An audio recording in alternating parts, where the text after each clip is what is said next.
I've been a search and rescue officer for over 10 years. Most people think the woods are dangerous because of bears or cougars or just plain getting lost. But that's not what keeps us up at night.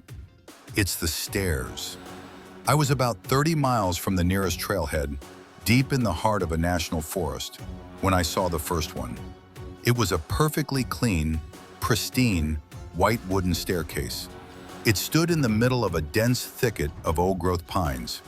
No house around it, no foundation, no ruins of a chimney, just stairs. My trainer told me on my first day, if you see them, you don't talk to them, you don't go near them, and for God's sake, never climb them. He didn't explain why, and at the time I thought it was just some hazing ritual for the rookies. But curiosity is a slow-acting poison. Last year, during a solo patrol near a sector we call the Dead Zone, I found another one. This time it was made of heavy, black iron. It looked like it belonged in a Victorian mansion in London, not sinking into the damp moss of the Pacific Northwest. It was humming, a low, vibrating frequency that I didn't put on the past in their mom. It is the images that I felt it in my molars. It made my vision blur. At the very top of the 16 steps, a young boy was sitting. He looked normal, flannel shirt, jeans, messy hair, but he was sitting perfectly still. "Hey kid," I shouted, "are you lost?" He didn't move. I started to climb. 1 step, the hum got louder. 2 steps, the smell of ozone filled the air. 3 steps, and the forest around me started to distort. The green of the trees turned a sickly, bruised purple. When I reached the 5th step, the boy turned around. His face, it wasn't a face. It was like a blurred photograph taken from a moving car. Features were there, but they were smeared, shifting like oil on water. He opened a mouth that was just a jagged hole and whispered in my mother's voice, "Just one more step, honey. Just 1 step and the pain stops." My mother has been dead for 14 years. I didn't think. I threw myself off the side of the stairs and ran. I didn't look back, but I could hear the sound of heavy iron boots clanging down those steps behind me. Clang, clang, clang. The woods were shifting. Paths that should have been there were gone. I ran until my lungs burned like I was breathing acid. When I finally stumbled back into the base camp, my captain looked at me like he'd seen a ghost. He told me I'd been missing for 5 days.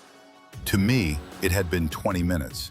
I checked my GPS logs later. The coordinates where I found the stairs, they didn't exist. The map showed I had been standing in the middle of a lake the entire time. Now, whenever I'm in a quiet room and I hear a low hum, I close my eyes and pray. I pray I don't see those white steps in the corner of my vision, because they're still out there, and they're waiting for someone to reach the top. Story 2. Radio silence in Sector 7. I work as a senior technician for cellular towers in high-altitude, remote areas, places where the map just ends. Last month, I was dispatched to Sector 7 to investigate a total blackout of a relay station. Sector 7 is a place the locals call the quiet. No birds, no insects, just the wind. I reached the tower around sunset. It was a massive, rusted needle piercing the clouds. The air felt thick, like I was walking through water.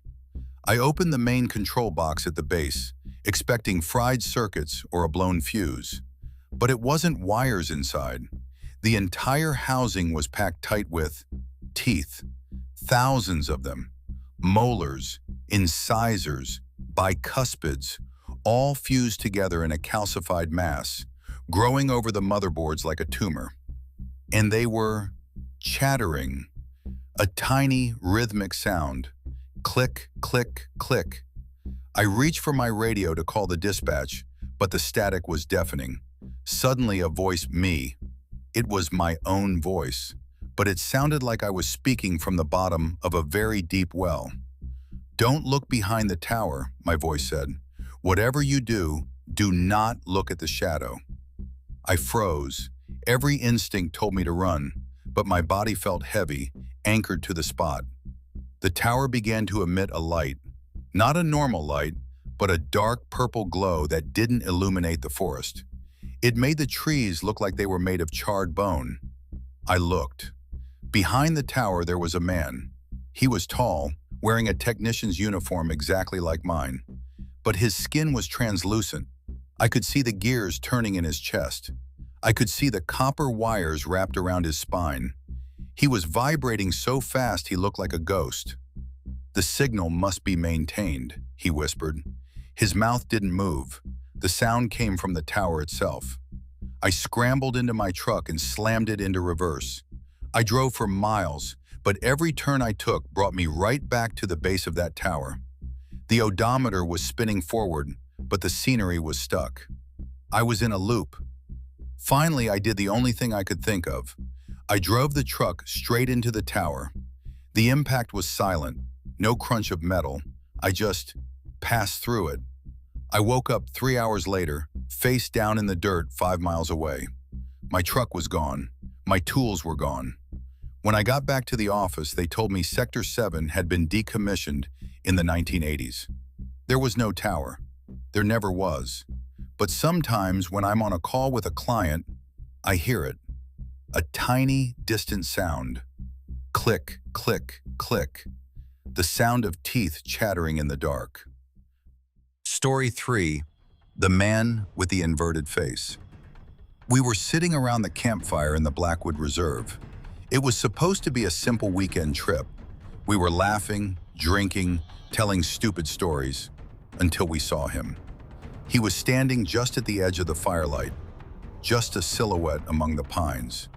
We thought it was another hiker who had seen our fire, so my friend Dave yelled out, "Hey, want a beer? We've got plenty." The figure stepped forward. As the orange light hit his face, the laughter died in our throats.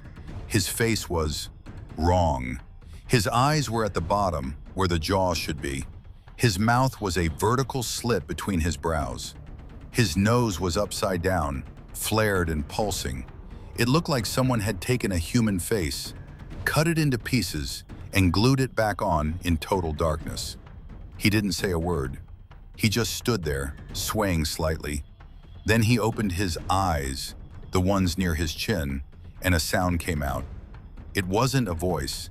It was the sound of 10,000 cicadas screaming at once. Dave reached for his hunting knife, but Pearly was shutting these light enduring. "I'm just a city, we're just seriously and so it fecked." Dave Mann, if you can call him that, tilted his head. His neck didn't bend, it snapped. A dry, loud crack like a dead branch. And then he started to unfold. His limbs grew longer, snapping and popping as the bones elongated. He rose up 8 feet, 10 feet, 12 feet, until he was looming over us like a pale, fleshy spider. "Happy anniversary, Dave," the thing whispered. It was Dave's wedding anniversary. He hadn't told any of us. He hadn't even told his wife he was going camping. The thing turned and walked into the darkness, its long, spindly legs moving with a sickening grace. We didn't wait for the sun. We ran to the car, leaving the tent, the food, and our dignity behind. I haven't seen Dave since that night. He stopped answering his phone. But sometimes I get a voicemail. There's no talking, just the sound of cicadas.